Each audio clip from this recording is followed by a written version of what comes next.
Hey friends, and welcome to Lucy Smiles Living Room podcast. I am your host, Diane, also known as Lucy Smiles, and I am so excited. It's a treat today for my guest on the show, Sue Sadana. How are you?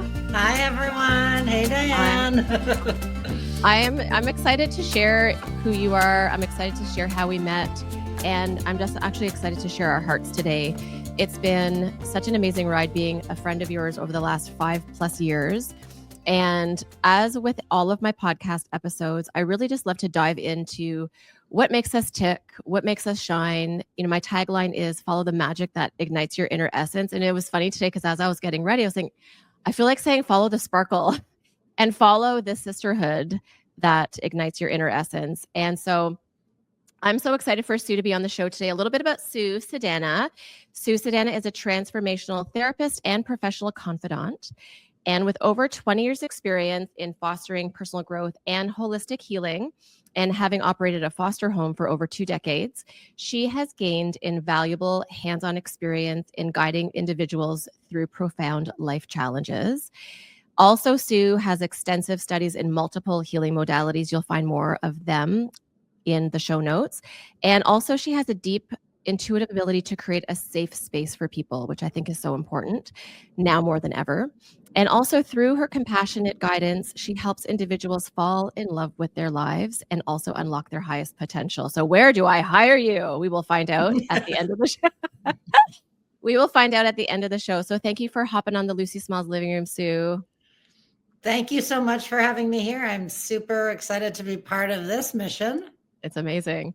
And so I would love to just leave off or start off where we left off before we press the record button today, talking about imminent change, talking about saying yes, and also just wanting to really, go back a little bit. I'll go back a little bit about how we met. So during COVID, we had our first date online. Sue and I had our first online date. And I actually don't remember how we met on Facebook, but we just clicked. And through that one Zoom, like, hi, this is me connection, we had decided to bring joy to the world, even through the reality of what was going on, which was, significantly challenging for all of us in our own way.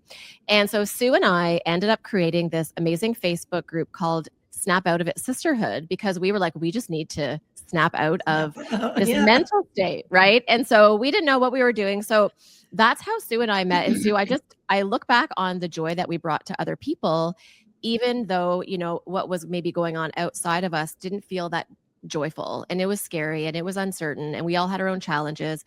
But I loved how you and I created that connection and that sisterhood through grounding. So I would love to for our audience today, what makes you sparkle, and going back to, your past, your experiences, and then how that led to where you are today. And you're in Chicago right now. Yeah, right now I'm in Chicago. So yeah, it's a little bit all over the map, so to speak.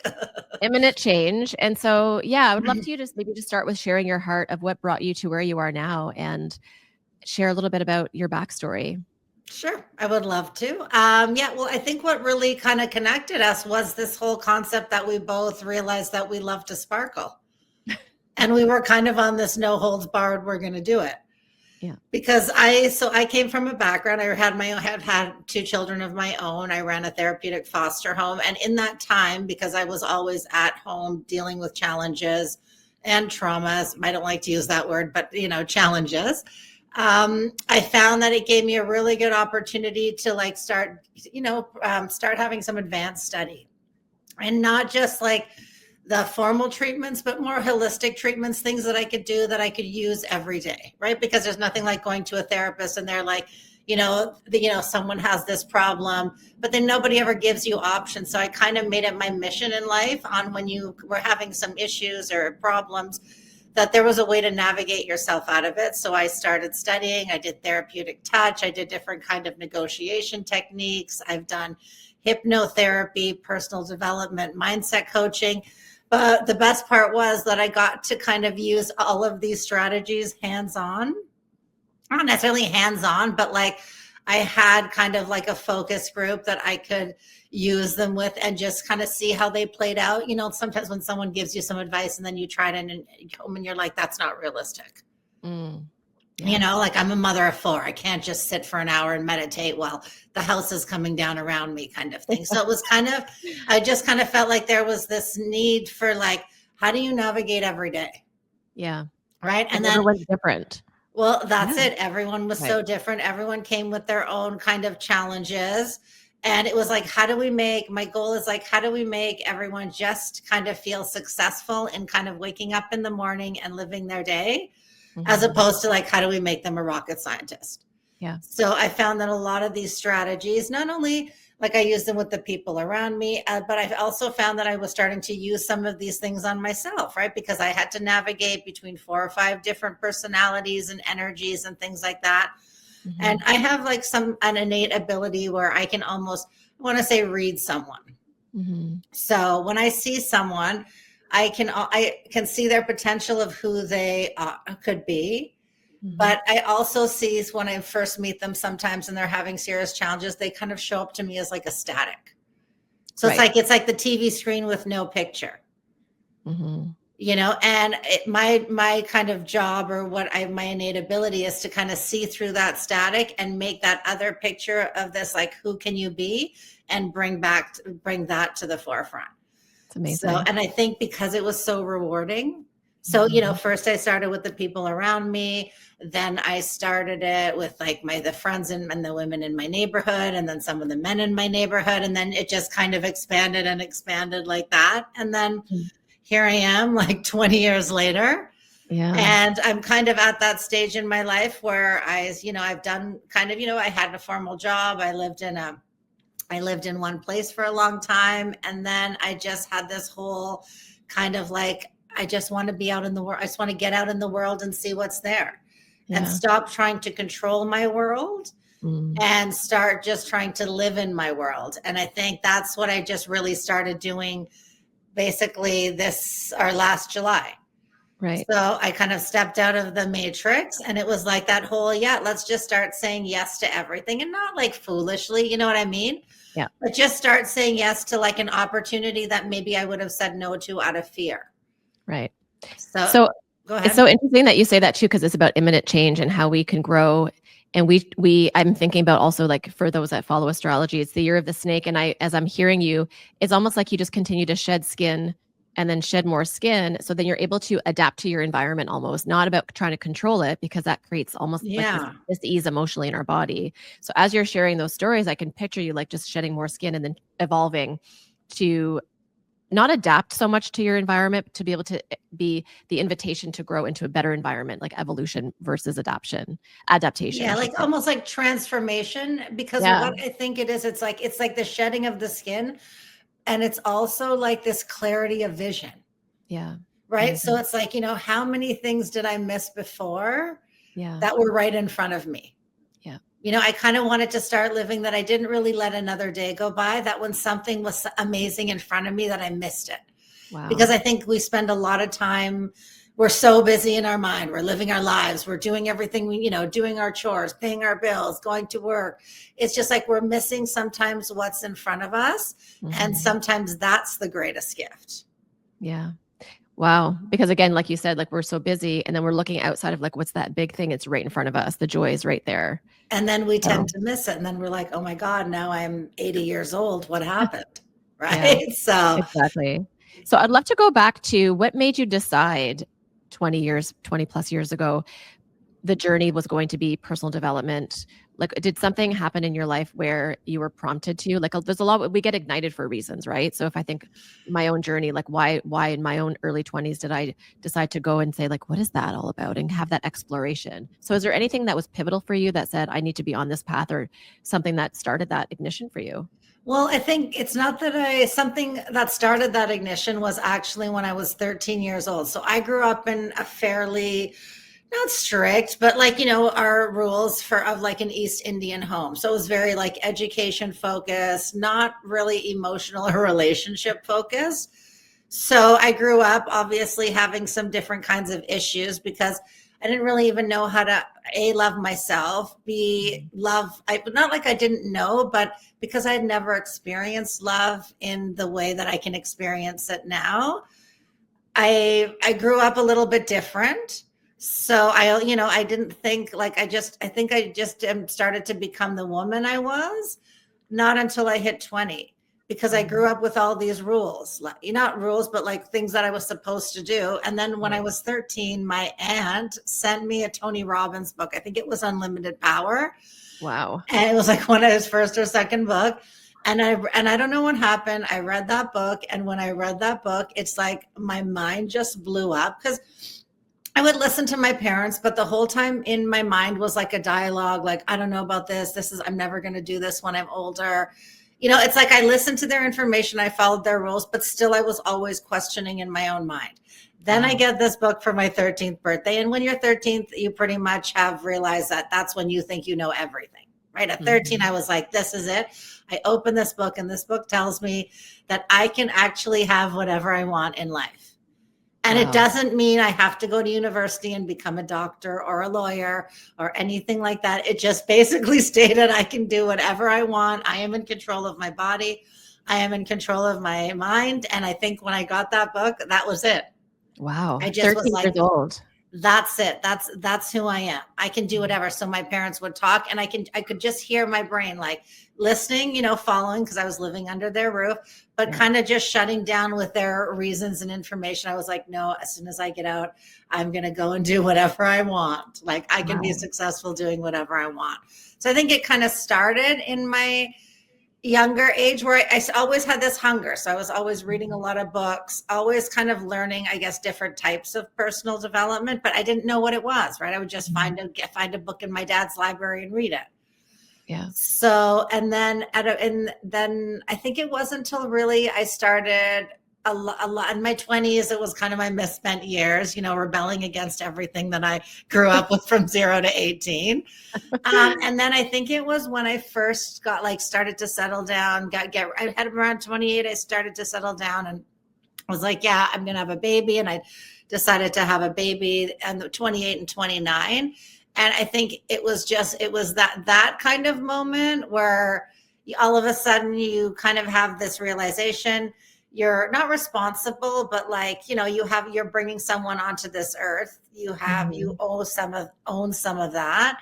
And I think once I had my kids and I started to, it was just like you have this incredible feeling of love.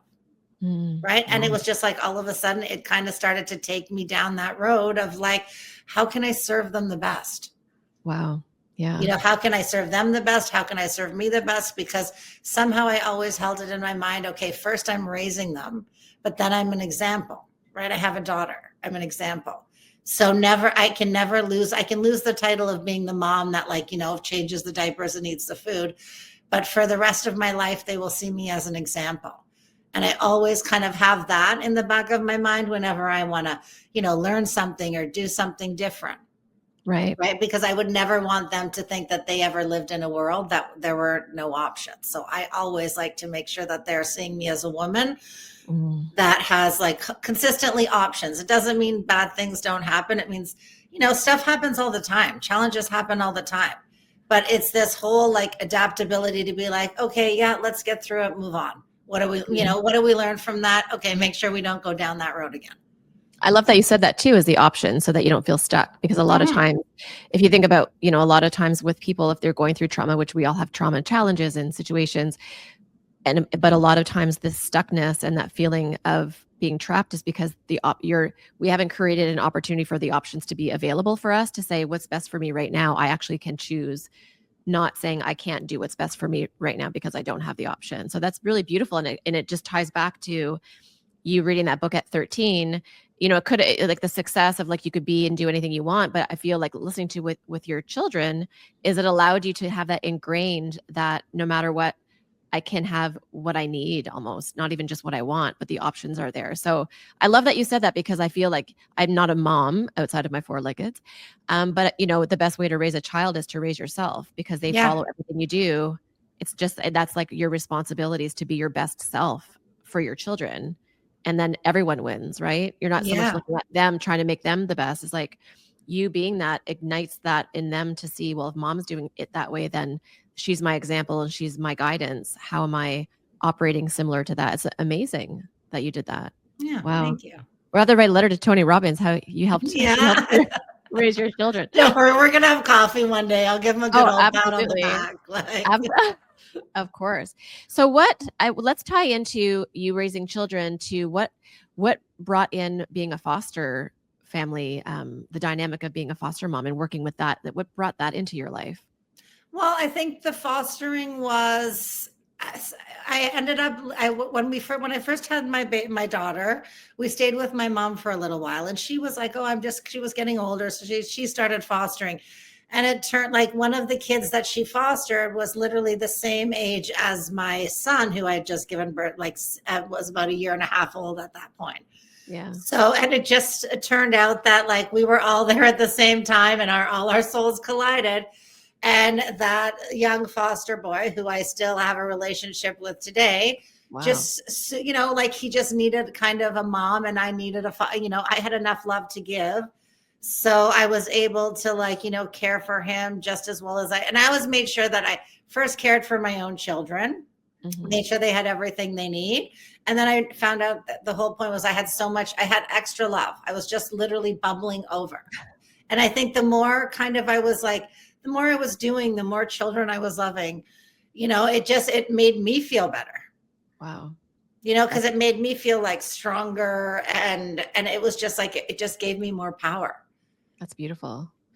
And so take us on that journey of what that looked like for you, because it's 20 years that you were doing that, like supporting that. I think Wow. it was more like in the beginning, I think it was a lot more challenging because I was an only child, so I never had my husband or boyfriend at that time was also an only child, so we didn't really know and then we had 2 kids, and then we were like, oh, this is fun. Like Christmas with children is super fun, right? When you're an only child, Christmas is a little different. So then we were like, this is great. And I also wanted to stay home. So I was like, okay, I'm going to stay home, but like, let me do some good, because I also, had this thought in my mind, like, what if I was like one of those moms that couldn't take care of her kids? I would want someone that, took care of my kid to really, do the best job that they could. So I was like, this is a way I can, front load it should anything ever happen to someone I know or in my family. Yeah. So, and I think it started with one, and then, the company would call me and be like, and we did really well. I love that. So it was just like, for sure, we can feed another person at the table kind of thing. And, I could manage them in the house. And I found I had a skill set when it came to managing like kids with special challenges and different behavioral components. Right. Like I'm not sure it was exactly my tone, but I think it was like a series of things between my tone, like maybe intuitively speaking to them, maybe kind of having this core concept of respecting everybody. Because it wasn't that I looked at them like adults, but I definitely looked at them like a real person. And I think that's what happens sometimes is like, when you get in this role of service and helping, is that sometimes people have a tendency to look at them like, oh, they're helping them. But it's just like, it's not, it's helping them, yes, but it's like you have to have this feeling of respect. And I used to always say that, like, an 18-month-old can feel the respect just as much as like a 15-year-old. Wow. It's interesting to say that too. Yeah. And that's when I learned it was like how do I say, like how strong and mentally capable and healthy I was really kind of came out into the quality of work that I did. Yeah. Right. So as long as I treated them how I would like to be treated, or how I would like my child to be treated if they were staying in someone's house. So as long as I kept that going as my kind of front line, I made it through 20 years and I never really had any big issues. Some of the kids stayed with me for, until they graduated and they went to college and then they got jobs. So, and I think because I got to see all of that, you realize like it's just time heals everything. Wow. And how environmentally sensitive we are, and how if you just have some love around you, how you can change your story in, may not feel like an instant, but you kind of you make that choice to change your story in an instant. And then you can actually have whatever life you choose. It's beautiful.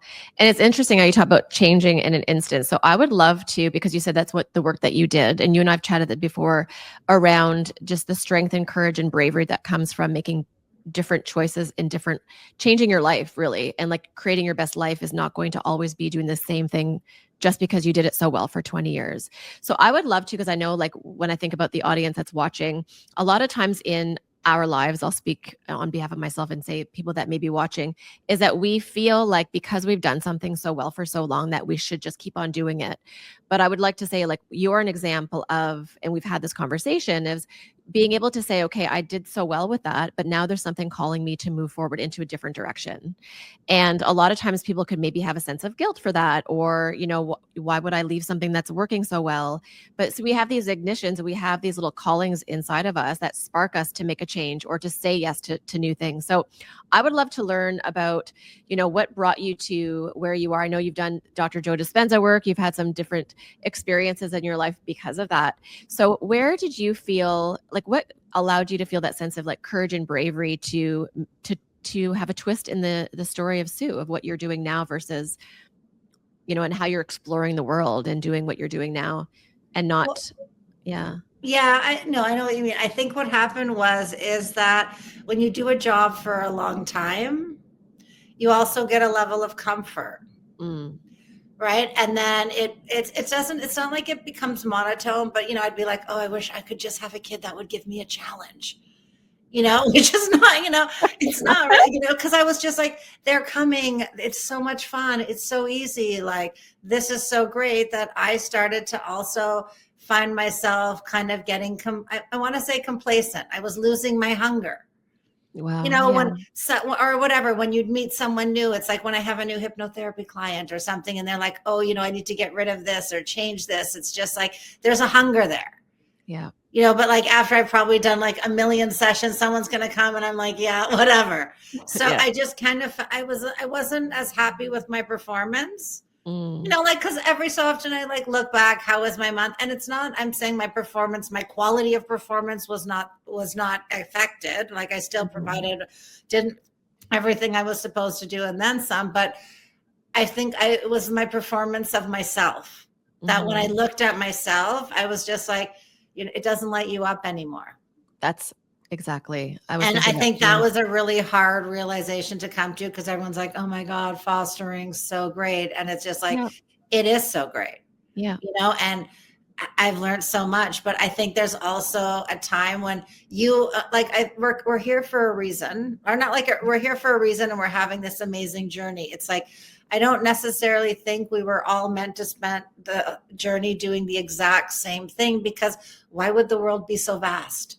Exactly. And when you keep doing the same thing, it's like, okay. And I love all the people I had this great life. I loved all the people in my life. I had this community. I would go for lunches. I was, literally living my best life ever, going to the gym. Everything was great. But there was that piece inside of me that, like, that desire, that hunger, that just wasn't there anymore, that sense of adventure. And I was worried that I was going to start. And then I think once one of my kids had said something to me, and I think they said something like, oh, it'd be nice if you were happy. And I thought I was giving off this happy front, for the last 20 years. And I think that they noticed that as I got older, and then then they left. So empty nesting of my own children. Yeah. But, it was just different. I was just different. It was almost like I kind of got this message, like, I've done all I could do. It didn't matter like what I did, what I learned. It was like a dishcloth had been wrung out. Wow. And when you say that, because as I'm listening to you and I think about like my own experiences in life as well too, is that we can spend so much of our energy trying to ignite that, like that inner calling that's just no longer there. And then that we could feel that within, if we really tap in, if we can, learn to tap into our own intuition, sometimes it's meant to close that door, to move on to something new, where that ignition, like the energy is just more, I would say, like aligned with new projects or new ways of being or new environments. And so I think, as you said as well too, like we grew up, many of us may have grown up to feel like, okay, we do this, then we do this, and then we retire from 5 decades of that one thing. So, exploring spirituality and exploring personal development, getting a book at 13, or, maybe for some people it's in their 20s, where something shows up that there's something different out there. And that's where that, I think, personal exploration comes from. And it's not easy because it's not the norm. We're going against the grain. We start to have those feelings of guilt, shame, like we're doing something wrong. Following our own right is somehow doing something wrong. And I think it takes a lot of courage to be able to walk the path that may not be what everyone else thinks that we should, based on our childhood belief systems, our culture, all of those things that you said. Well, and that's the hardest one, because it's Yeah. just like, it's not, I think sometimes it's not so hard to make the decision to do something different. The hardest part is to just turn everyone else around you off. Mm-hmm. Right. I think that, like, it was a lot easier to make the decision when you kind of just have to sit down and be like, who cares what anybody says? Yeah. Yeah. Because it's just, and, in the beginning, my mom loves to weigh in on this topic, because she has a certain structure. Yeah. I love her, of how she wants life to be, and her life should be, she thinks a copy of my life and my daughter's life. Yeah. But it's just, but now I find the joy in that. I'm just like, I love that about her. Right. Because you could detach from her outcome and come from a place of compassion without having to own her story that comes from her. Has not, and not I yours. could be her mirror for my version. Yeah. It's Right. amazing. Because she basically is a living, of her version. And I thought, what, the best way I can love her back is to be true to my version. Because when I'm not being true to my version, I'm not doing her any favors. Yeah. Right. When you're a parent, you want your child to be happy.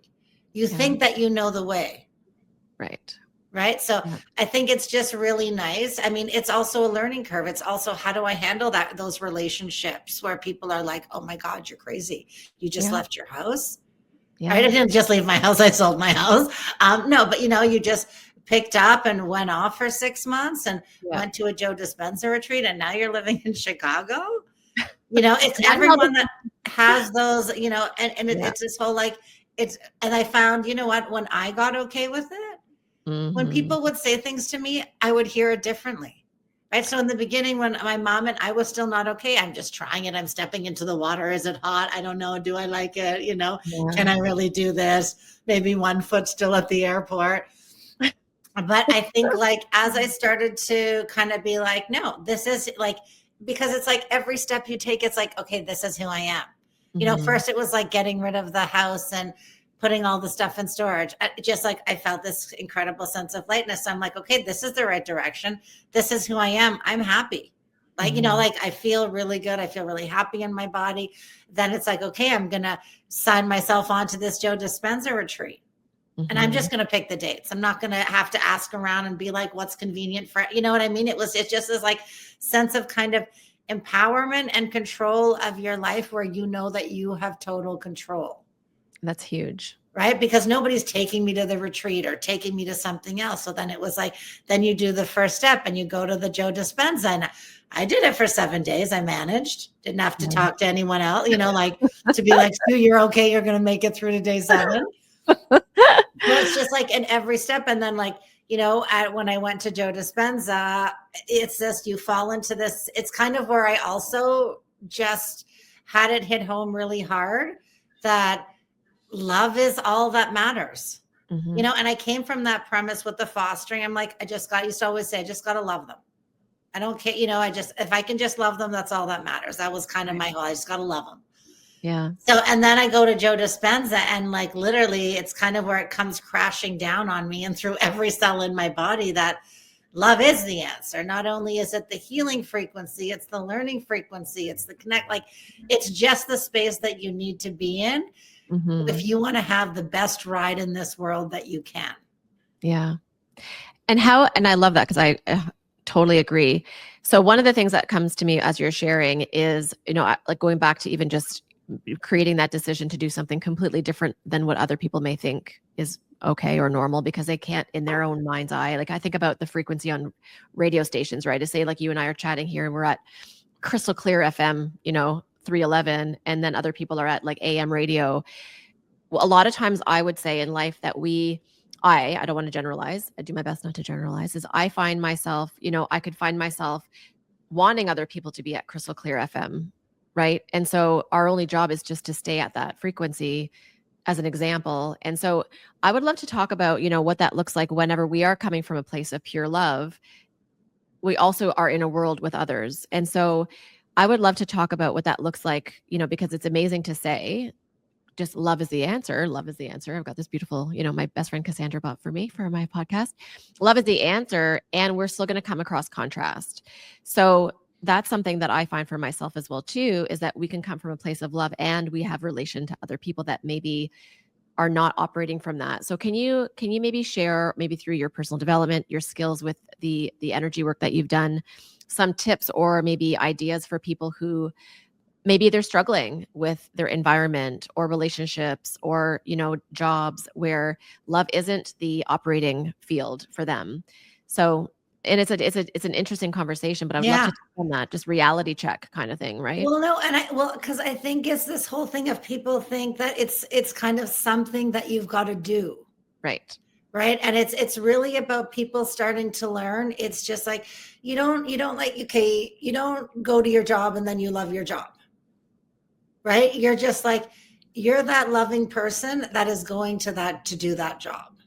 Mm-hmm. And I think it's kind of getting, so it's not something like you got to get a new job or a different job or find a better job or be better at your job. You know what I mean? It's more of when you start kind of trying to master everything inside of you before you start mastering it outside of you. Yeah. Because outside, when it leads to criticism. Mm-hmm. Right? Outside, everyone, when you start outside and you're not solid inside, everyone feels like they can weigh in. Yeah. Right. And so I think for a lot of people, the first thing is to really pay attention to the messenger. Yeah. Right. And we don't take a lot of time to do that. And I'm a big proponent on also the words you speak, right? Because our mind is recording everything we do all of the time, every day, and it's listening to our words, and all our brain and mind wants to do is make whatever you say true. Yes. And so, along with this whole kind of shutting down the outside and stop listening to the outside comes with also, it's, that's kind of the second part. Mm-hmm. It's so true.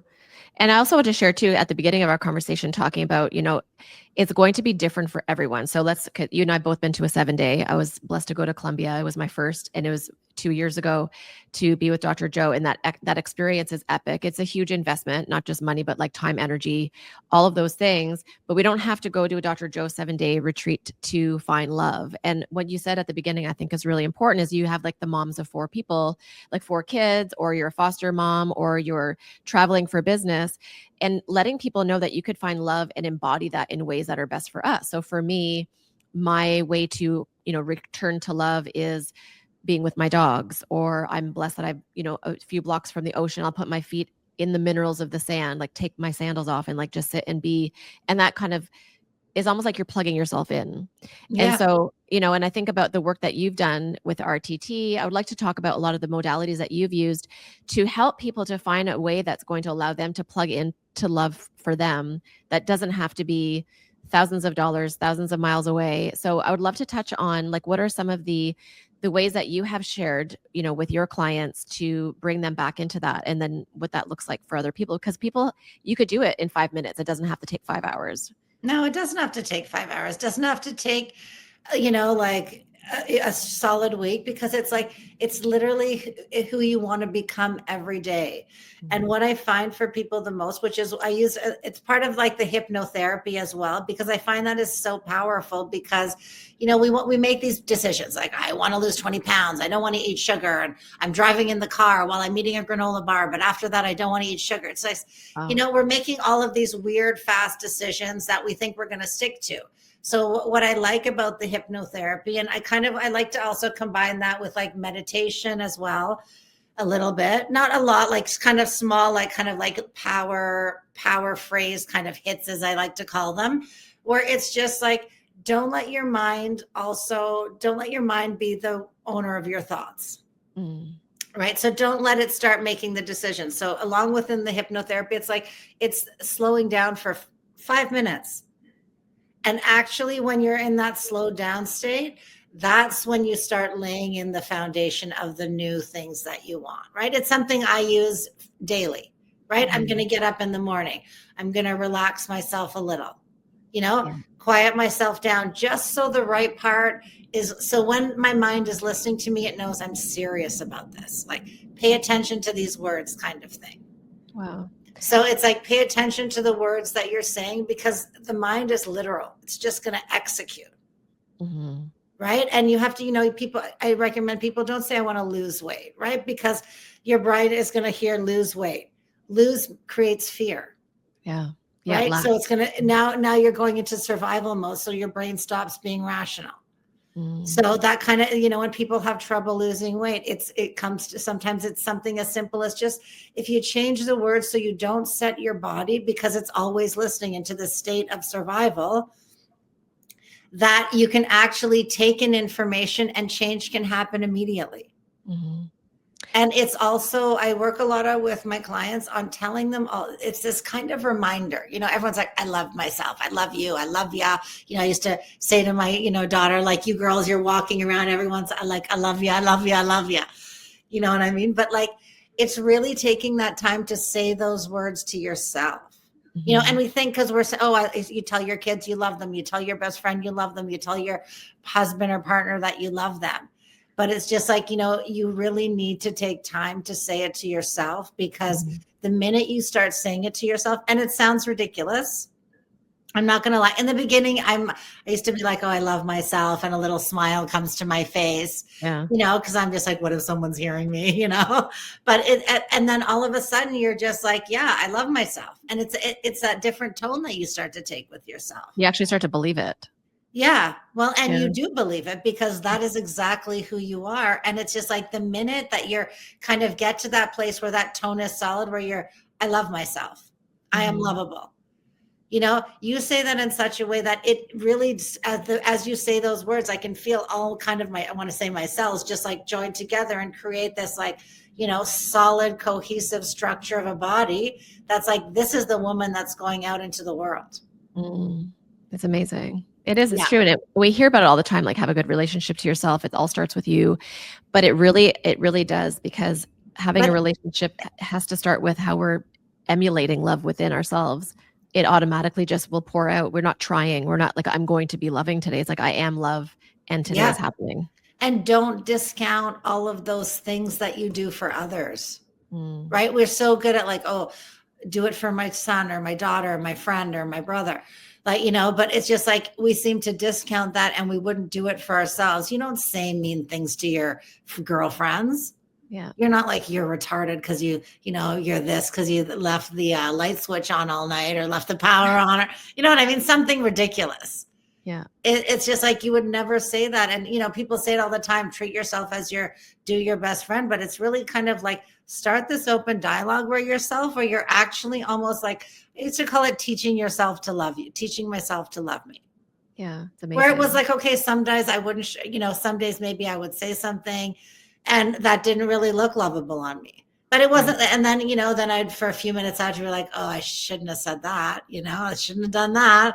Yeah. But the love isn't just the saying the right stuff or saying the good things. It's the like, okay, how do I carry myself out of this situation with still some sense of love? Yeah. So, now I always tell like my people, like my clients and people that I talk to around me, I'm just like, look at a situation or a person or an experience, and just be like, how could I sprinkle more love in the situation? Yeah. And love in the sense, I don't mean a gift. I don't mean a piece of cake or a piece of chocolate. It's just like, how could you be in that situation that would come out like a sprinkle of love? I love that. Just that little bit extra, because it's like, in that little bit extra, when you kind of behave like that and create from that space, you never know what happens. And usually something that's going to happen is going to be something you'd never expect. And you're not going to regret it. No, you're not going to regret it, because it's this whole, like, as you're starting to build your self-esteem and you have your own back, you should never regret your decisions. Yeah. It's like, you're always going to have your own back. Okay, so maybe I, bought the wrong color of something or pair of shoes or crossed the street at the wrong time. It's just like stuff like that's always going to happen. Mm-hmm. Yeah. I would love to go towards, as I was thinking about with hypnosis and rapid transformational therapy, can you share, because I'm super curious, I've never done hypnotherapy. So I wanted to hire you. Yeah. No, you know what it is? I'd like to tell people, like, if hypnotherapy is just like going into meditation.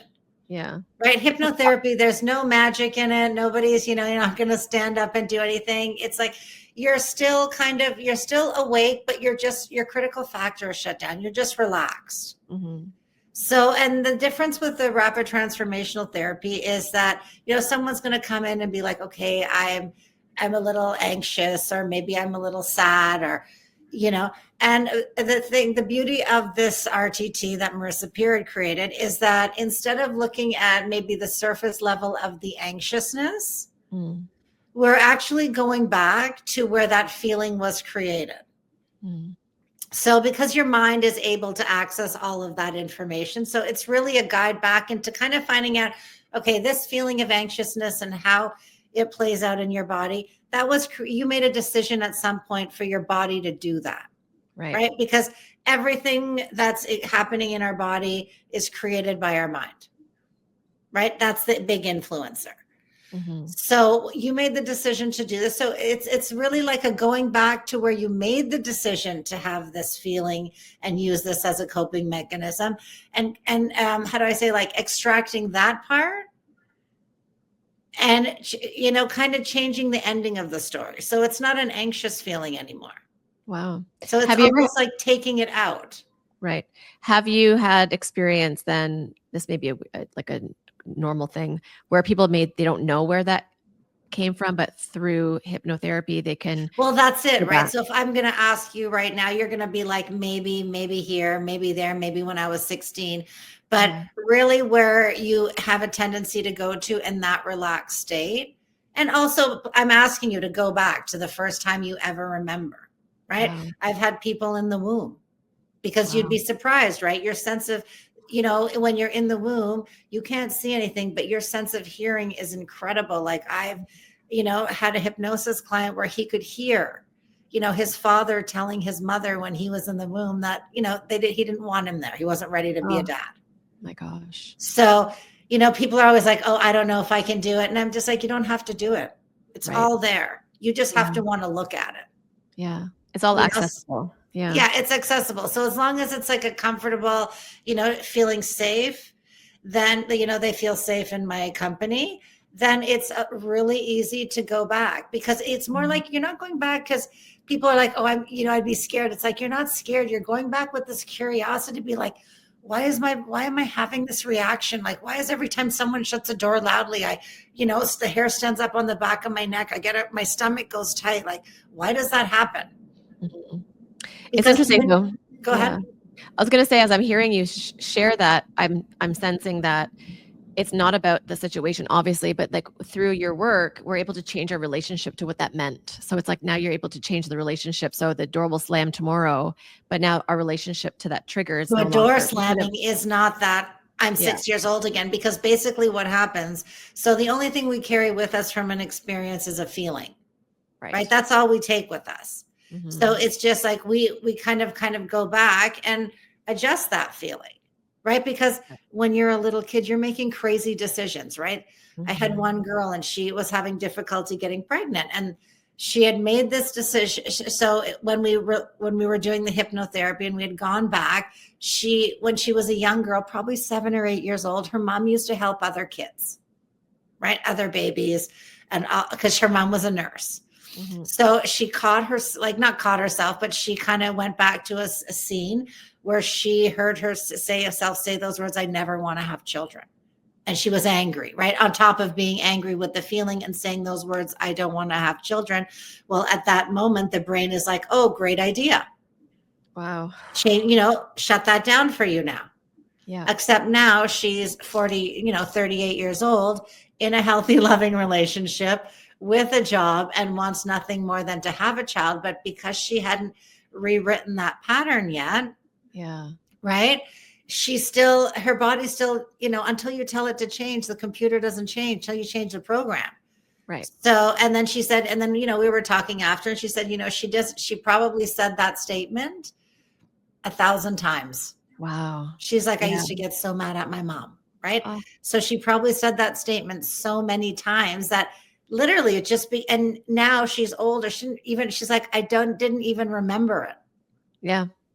Yeah. Because you're a kid, you just stomp your feet down. That's it. But like also when we're kids, we're these, we're starting to just figure out who we are and create our patterns, see what works, what doesn't work. And then we're making all these life-changing decisions.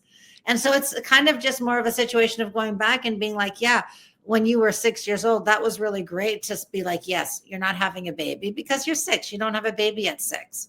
Wow. Right. But it didn't have to mean you never wanted to have a baby.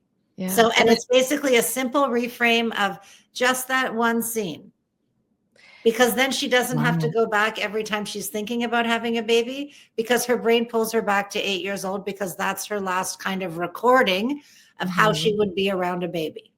Yeah. So she could just rewrite the story. She can rewrite the story, and she can also keep living in the present, right? She doesn't, the brain kind of takes us back to living like a 5-year-old, living like a 3-year-old.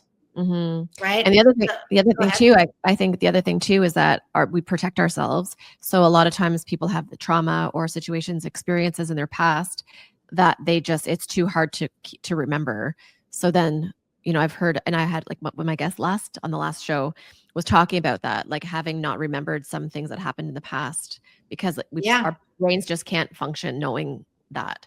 And so, hypnotherapy can also open it up, heal it, and then you can live in the present rather than because also the beauty of hypnotherapy is you don't have to tell me the story. Right. You just have to look at it in your mind, and you work on it. You can work on it in there. You don't have to tell the hypnotherapist the story. It's really your own journey. We're just guiding you to be like, hey, look at that now with, you being your age. Yeah. Would you make the same decision? Probably not. That's amazing. But also the comfort of like, what, any other 6-year-old in that spot would make the same decision. Right. That's what kids do. We just make crazy decisions all over the place. And then as we get older, we hope we fine tune them in the right way. We can only hope. Yeah. So, and I love that you said that too, is that we're not the only ones. And I think one of the ways that we can also help ourselves heal is to remember that we're not the only ones that are looking to be healed as well. A lot of times we just pigeonhole ourselves, like, how dare I, this is bad of me. I shouldn't feel this way, or I'm going through this. And I find for myself that, if I'm going through challenges, I'll call in, like, I know that there's a million other people that are maybe going through challenges like I am, just to remind myself I'm not alone. Doesn't mean I have to know them or like talk the story about it, but I find for me, just reminding myself that we are a collective, and that we can also, when I heal myself, when I go through my beautiful healing, or I make choices to shift the story and maybe elevate my own consequence, like what I'm going through in my life, then it's actually an example for other people as well too. Yeah. And I think one of the best things people can do, this is my little advice for everyone. It's like, because I use it all the time. It's like when you don't feel great, and you're just like, okay, whatever, you're having one of those days, just don't feel great, don't want to really, don't really want to go out or get on a Zoom or talk to anybody or put a nice t-shirt on. My suggestion is like, go out and talk to the clerk at the convenience, like go out of your place and literally talk to someone not like necessarily talk, but say hi to someone on the street. If that's all you can muster, a nod your head or say hello, but do something that where you're going to engage with someone else. Yeah. I was going to say that at the beginning as well. Yeah. I was going to say that at the beginning of this conversation as well. We were talking about shifting energy, and I was thinking all we really need to do is walk out of the environment that's static. So even if, again, and you take it to the next level, is like, instead of me saying, okay, I'm going through something in my house, I'm just going to walk out of the environment or even walk out of the room, taking it to the next level and engaging with another energy in a way that's of service, or, smiling at someone, that literally it doesn't have to be 10 years of therapy. You could also do that. Yeah. I love therapy. Sure. But also that it doesn't have to be so much to get so much out of it.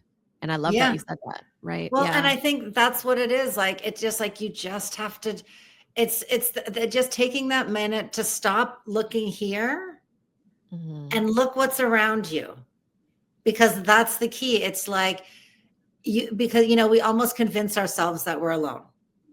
Yes.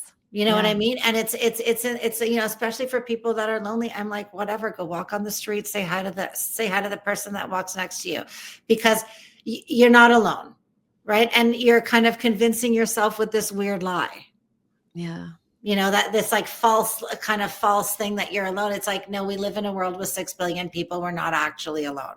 Yeah. And the minute that you kind of like, because you start feeling alone, you start being like, because that's it, right? I don't want to leave the place. I don't want to go out anywhere. It's like, walk to the sidewalk. Start there. I always tell people, like, start there, stand there first, but and then just say hi, because then when you tell yourself alone, your mind can't be like, that's right. Yeah. And it's harder to tell yourself you're alone when you just said hi to someone walking in front of you. Yeah. That's another reason why I love, like, when I go back to how you and I met around, creating the groups, snap out of it sisterhood. Another main big thing I know for myself, and I know that you feel the same way, is community is literally so everything. Like, it literally is. And it's not about, say, if you're going through something, not to call someone and say, I need to talk about how. Those are great ideas too, like have a sounding board. But I also find humor, joy, calling someone to talk about something different than what you're experiencing, you also snap out of it. And so community and finding that with like-minded people, it just makes such a difference. I know for myself, because I do have a beautiful circle of women influence. And, I, for the most part, would say, like, we talk about joy, we talk about contribution, we talk about passion, we talk about, what are you reading? Like, how are you impacting the world? And that already, like, even if I'm having a lonely morning, whenever I talk with someone like you and I will talk for an hour, just like laughing, and we're being of purpose. And then I get off, it's like how that leaves me feeling. I wouldn't even remember what I was feeling before calling you. So, like, who can we call? Who can we bring into our environment to literally shift? Because, as you said, our body's always listening. There's a book, our body keeps the score. And I've said this on a million of my, conversations. I'm just starting to read it. What? I haven't read it, and I bought it, and then I just found it on my shelf. And the other day, I'm like, you know what? I'm going to get through this cover to cover. So I'm on it. You're kidding me. Well, there you go. We need to do a book club. Yeah. Add it to the Snap Out of It sisterhood. Say we're starting now, getting. Well, and I also want to put a little caveat to your, like, connect with other people. It's just like, and don't make it tricky. Don't put weird boundaries around who you're going to connect with, what it's like to connect with them. It's like, just almost be like a robot and be like, connect with the first person that comes in front of me. Yeah. Don't judge. Yeah.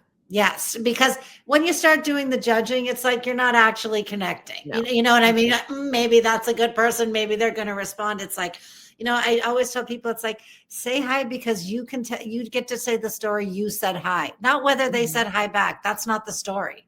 Yeah. I want to hear the story as like, you said hi. Yeah. Because how many times have you, I know for myself, say if you're at a networking event or you're at a party, or I go to something called Breakfast Club here, and I would end up sitting beside just someone I don't know. And I'm fascinated by their story. Like, I remember I was at this other event for my girlfriend, Sherry. She was on the podcast last episode. She has this beautiful energy center here in Mazatlan. And she was having an open house to celebrate the opening of her center. And I could have easily went and chatted with the people that I know, the comfort zone. But there are two women that I ended up chatting with separately in this event. And I remember sitting on the corner of this chair, and there's a woman sitting, and I just ended up sitting beside her, and she's sitting there, and we were chatting, and I was fascinated by her story. I would have never thought to look at her, not to say like to look at her, but like she traveled the world. She did these shamanic retreats. She was like, she was telling me her story about her life. And I'm thinking, imagine if I just went to the person I know. So sometimes we do, like, people are fascinating when we give a moment to hear their story. It's amazing whenever you get out of your own comfort zone. Well, and I find also when you do that and you're like, because this whole comfort zone, it's like, it shouldn't even be a zone. You should you should never be living there. Like, everything should be like a fresh experience, because I always find too that when I bump into a stranger, whatever, sometimes even at a cashier, talking to the lady in front of me about the groceries or the price of eggs or whatever's going on. Just even something, it's just like, I can say more times than not that person has said something to me that has either cleared something up, Yeah. changed my direction, helped made a decision easier, because we have this thing that like only certain information comes from certain people. But when you start to just kind of like stop kind of trying to pigeonhole and put all of these boundaries and start to control all of these things outside, and you just kind of control the inside. So you're basically, just worrying about focusing on you. And you go out, it's just like, it's kind of like I said, it was like, like the layers of skin are coming off, and now I can see everything that's in front of me. Yeah. That I probably would have missed. Totally. And the things I've learned from strangers just in having a conversation, or like, I didn't know this. Are you like, this is amazing. Send me that link. Like it's absolutely amazing, because we need to expand our literally horizons to grow. And so I love that. It's almost like we need to have like the no comfort zone. Well, and also when you start like just going out and walking in the world. So yesterday I had to go to a hairdresser. I'm walking there. I'm running late. I'm in, because everything is in like bigger malls. So I'm in Chicago. I'm still kind of new. And I walk in this one door and it looks like an apartment building. And I'm like, oh my God, I'm going to be late. And I look to my right and there's this like young guy, maybe like 23 years old. And so I'm just like, oh, and he looks at me and he's like, oh, you're looking for the shopping mall. And he's like, I hate to tell you, you're in the wrong place. And I was like, oh my God. And he's like, don't worry, I'm a concierge in the mall. Like it was his day off. He's like, it's my day off. But he's like, I'll take you where you want to go. And I was like, when you start being open to see what's in front of you, you're actually going to wake up to the fact that everything you should be doing to enjoy your life, it's literally laid out like little lights. Yeah. You just have to see it. It's almost like, just open your eyes so you can see the light. Yeah. Yeah. And you're never in the wrong place. So many times that I thought I was late, like you said, or I turned the wrong way. And the most magic happened to me because of that. And like, wow, if I would have went this way, the way I thought, this would have not taken place. This person would have not. And I'm talking like crazy stuff, but it's small. So like one day, I usually have my coffee in the morning here. And then one morning I thought, I'm supposed to go down to the coffee shop, and I never do that in the morning. Like I don't go 7 a.m. coffee shop and I was like, something just kind of like moved me out. And then I'm sitting there and I end up having this conversation with this beautiful woman. She's waiting outside for her coffee. And we ended up chatting and chatting and chatting. And then it ended up being that she's the aunt of one of my massage therapists. And then we're talking about spirituality. And then her daughter lives in Toronto, right where I lived. And that she connects me with her daughter. And I'm just like, what? Because I made that one decision to not do the same thing over and over. And it may sound like, well, that's cool. You met a lady at a coffee shop. I'm like, no, the energy that was in my frequency was so magical. And her and I were hugging while we're waiting for a pure stranger. And she's like, I can't believe I met you. I'm like, I can't believe I met you. All from like expanding my horizon. And so it's like the little daily things. You don't have to jet set. You could if you want. No, and hey, it's if you just can, like go ahead. daring to be different. It's just like daring to be different, to mix it up. It's like it's kind of this like I don't, and I'm really in this torn spot right now where I'm have a schedule. Like I love lists. I am the champion. I'm the queen of lists, right? I love lists. I love all the things I got to do soon. 5-day, 10-day, like so. But what I'm really trying to do right now is like to kind of back off my list and just kind of really see where the world, like, where does my path go if I don't try to like list everything down? Wow. Like, do I still make it everywhere? Am I still able to fit everything in? And so far, so good. Aside from time differences, I've been pretty good, like just time changing for different people. And I have like a couple things on notes, but it was like, before I used to list everything. I used to like time share out everything, like, 15 minutes for this, 20 minutes for that. Yeah. And then it's just like the pressure is too much. Yeah. And so rigid too. I don't like that. It's rigid. And it's just like, you know what I mean? And it's just like, it puts you into that space where, it's so easy to fall there for people, which is like, if I'm not doing anything, I'm like, if I'm not literally physically doing some type of work or activity, I'm useless and doing nothing. Yeah. Right. And it was just like to get out of that, because that overtakes our society. Right. How many people, I can't go out tonight. I got to work, or I got to get up early. You know what I mean? It's just like, it just starts to take over. Yeah. And I find a lot of the success for me comes from like not having a plan. But not that everyone has that. But I mean, if you could mix magic with the doing, like the logical stuff with the magical stuff, if that works for people, because again, everyone's different. But I do believe that a lot comes to me whenever I'm not rigid, because it has the invitation to come in, right? Yeah, So well, because I think that yeah. sometimes the rigidity takes the value a little bit out of the doing. You're so Mhm. focused on the Mm. rigidity that you'd miss putting all of that intention into the doing. And Yeah. even I find the same thing now. Like it's like because my full intention is on the doing, not on the I got to have it done between 2 to 3 or 2 to 2:45. It's just like everything like literally is falls into place. Like, if I think I'm going to be late, I'm still on time. Yeah. And it's kind of brought it's really kind of opening my eyes also to how powerful we are at controlling our lives. Like I listen to a lot of different podcasts and, people say, our world is a reflection of what we see and things like that. And I'm very much a proponent of you are in control of your life, Mhm. right? Mhm. Every step you take, that's your job. Like that's your innate ability, whatever you're doing. Yeah.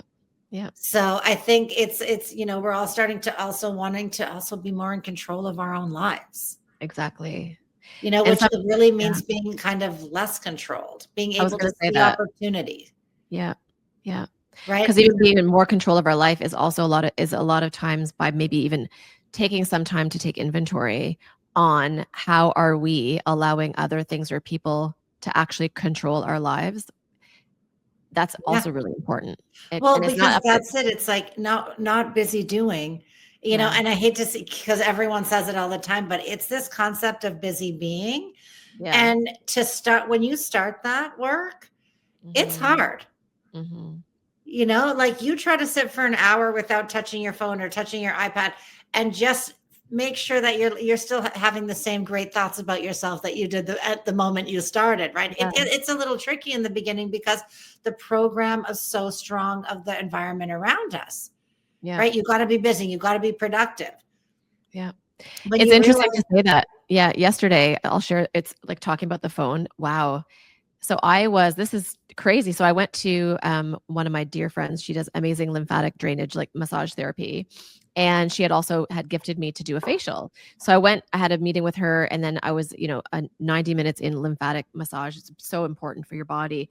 And then she said, okay, rest for 5 to 7 minutes. I'm going to go get prepared because she was going to do a facial on me. And honestly, Sue, I'm laying in the room by myself on the massage table. I'm like, 5 to 7 minutes. Do I go get my phone? And I thought, no, you don't effing get your phone.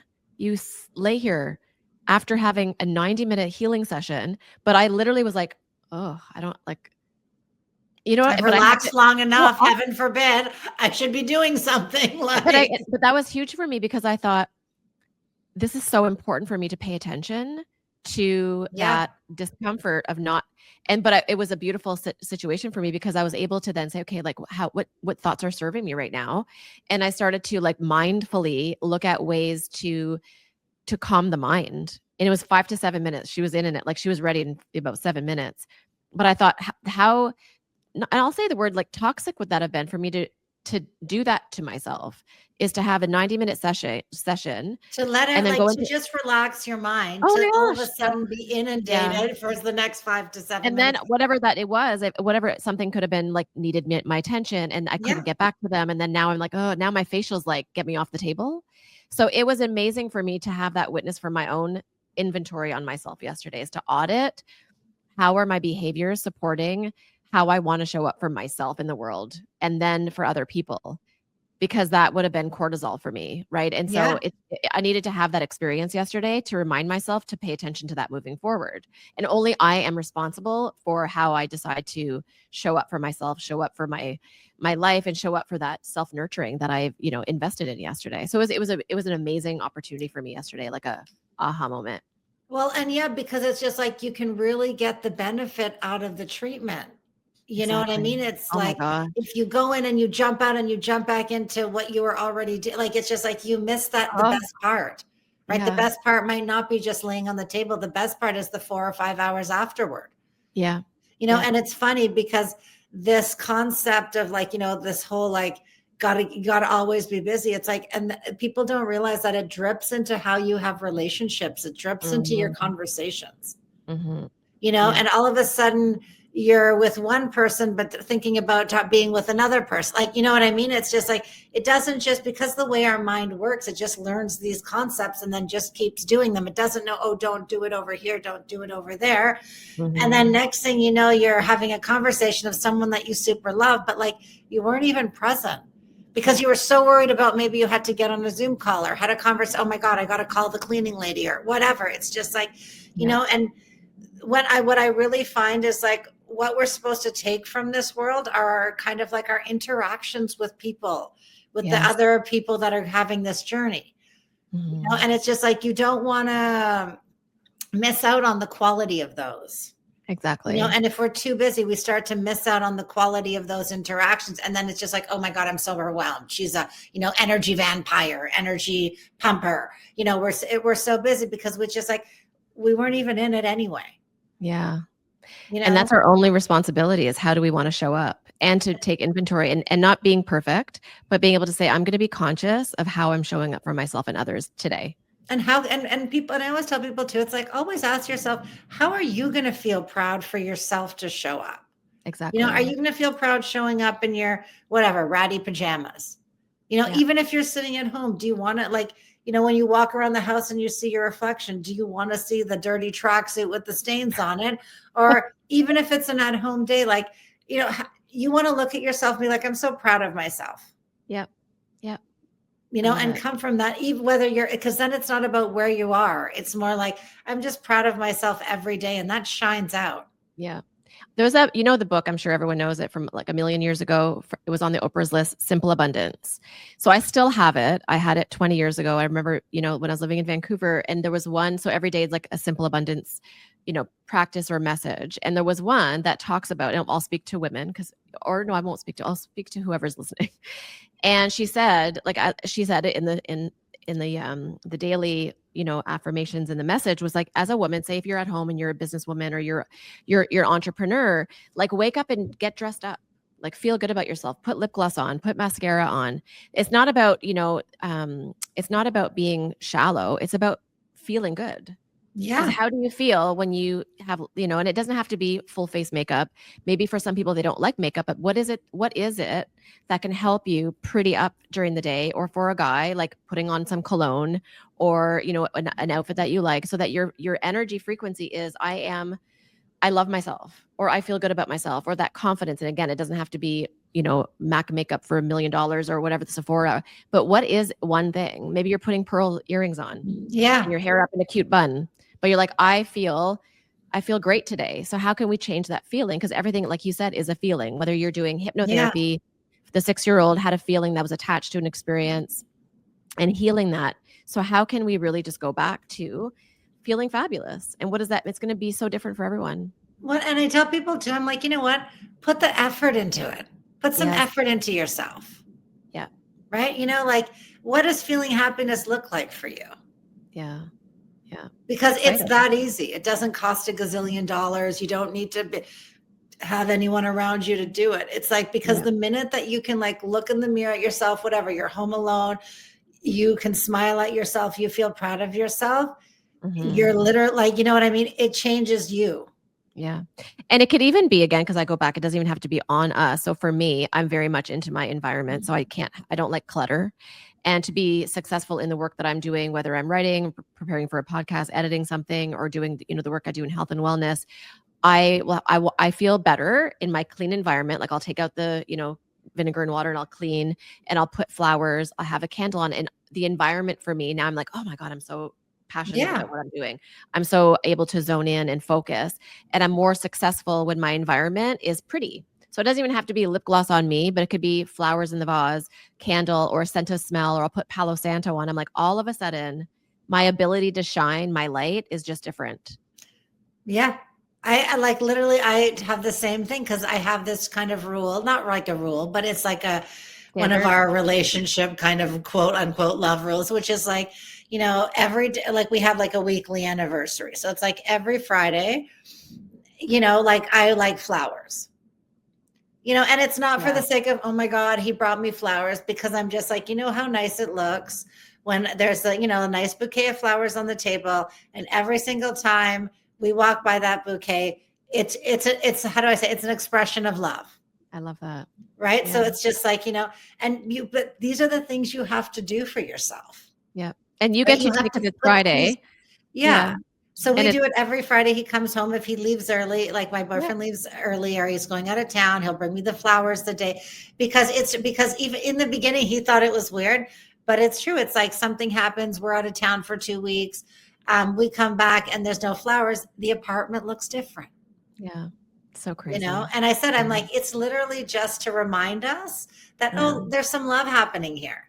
Yeah. Because we can be on the computer all day or be busy at working or, have some stress going on, that we forget that, like, there's so much beauty and love in this world. Mm-hmm. And then all you got to do is walk by your kitchen table or, something that's why I told all my girlfriends, I'm like, start having these things that you do, Mm-hmm. because they're just for you. And it's not like, Yeah. oh, someone's got to do it. Like, buy your own flowers every Friday. Yeah. Yeah. Yeah. Like you'll buy your flowers today because he's out of town. So you get to do So I get to go by this, because it's not like, oh, he bought flowers. It's just like, no, there. because Yeah. the expression of the flowers is the love. And it's just like, I just want to have some love around. Yeah. It's amazing. It's so simple. And even for us in Mexico, so one of the things I loved when I lived in Canada is the tulips. So I can't tell you the joy that comes from my vase of tulips. But Yeah. in Mexico, in Mazatlan, I can't find tulips for the life of me. Randomly, once in a while, you'll see them. Like, where did you get those tulips? But for us, like, I've shifted it to bougainvilleas. So I actually take my scissors, because we have like a bougainvillea bush in our backyard. And then sometimes we sneak them off the streets. And so for me, you have to negotiate sometimes. So I've compromised my tulips for bougainvilleas, but they're like even more beautiful. They're like paper, beautiful flowers. And so for me, it's just, that makes me so happy to walk by they're like fuchsia color, and they're like just multi beautiful. And that makes my day just better. Well, and I think, and the more time you spend in this kind of, like, I don't know, I want to say, like, supportive, kind of loving, kind of growth energy, it's just like, you create more of that. Yeah. You get more of what you do and what you see and your intention. So it's just like, as you start doing these little things, you start seeing this start showing up in so many different areas of your life on bigger scales and different levels. Yeah. Certain things, like, as I find myself growing, I find my relationship with my mom totally changing now. Wow. And it's not because before it was more like, and I had my own owning in that, like a competition, her life, my life, her life, my life. But now when it's just like, oh my God, we're just here. We're just like living, I'm just loving this journey, whatever it is, loving the kids, loving her. It's almost just like it's taking the pressure off. Yeah.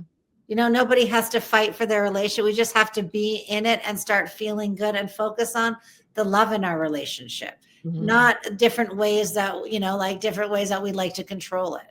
Yeah. But it takes work, and it takes a lot of this, like, keeping yourself in that energy. Yeah. Right. You can't go, like, you have to kind of start making a conscious choice, as I like to say, to like start kind of like looking for the good. Looking for the good doesn't mean nothing bad happens. Looking for the good means doesn't matter what happens, you got a wicked solution.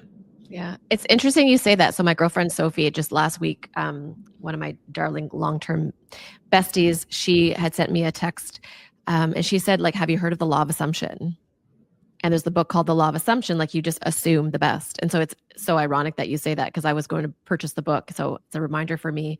But it is true. It's like, if you, whatever you look for, there it is, right? It's dominating thoughts are going to just show up for you.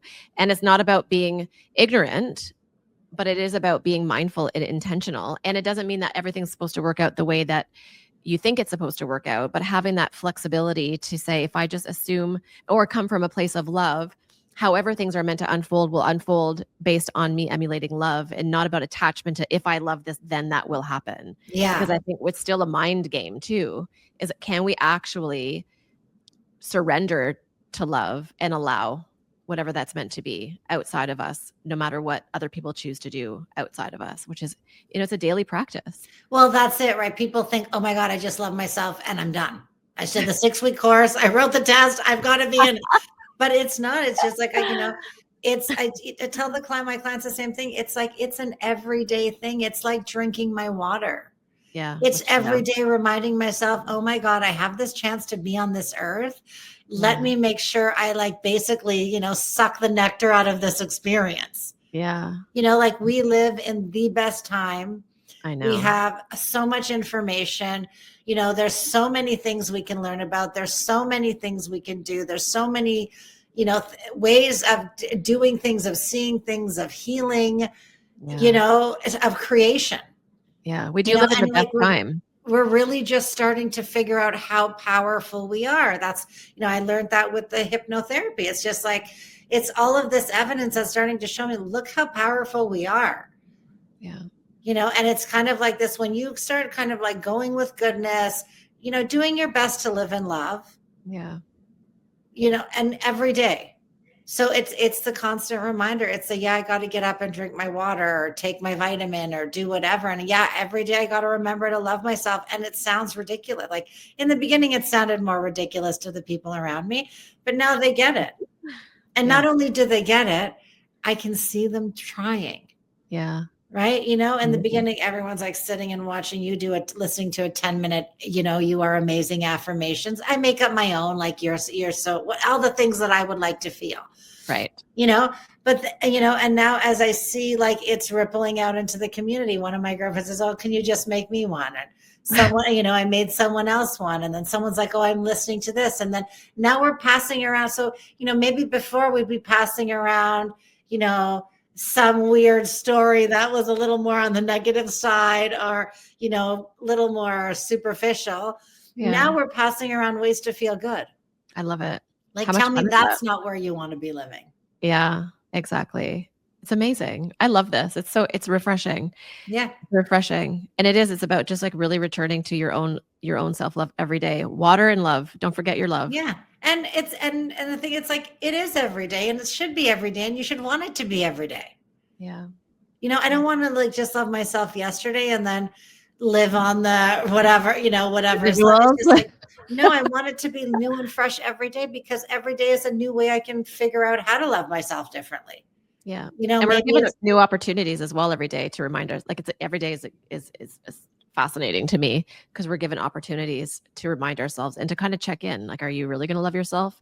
Because we're not going to be going through like, I love myself, so now everything is just easy peasy. It's like we are going to be reminded through all of those amazing experiences and gifts that come into our lives and people that come into our lives to check in on ourselves, really. Yeah. Well, not only are we going to be reminded, but it's almost like I feel like, not like you're tested, but like, the universe is always trying to give you what you want. Yeah. But sometimes when you don't take it, the universe is almost like, hey, she's actually not paying attention. And I started to note, like, that's kind of what got me into saying yes, because I found myself in a situation and there was this like one thing that I wanted. Super quick story. So I've been single for a long time. And I was like, yeah, I just want someone to ask me to be their girlfriend. That's all I really want. That's how I'm going to know it's my soulmate. Yeah. So fast forward, like, obviously I was still single. Doesn't happen.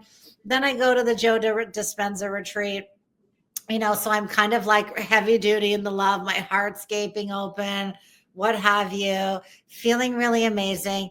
And I'm sitting down at dinner at like the second night at a dinner, totally did not even think of this. And this guy looks at me and he's just like, I really feel like, would you be my girlfriend?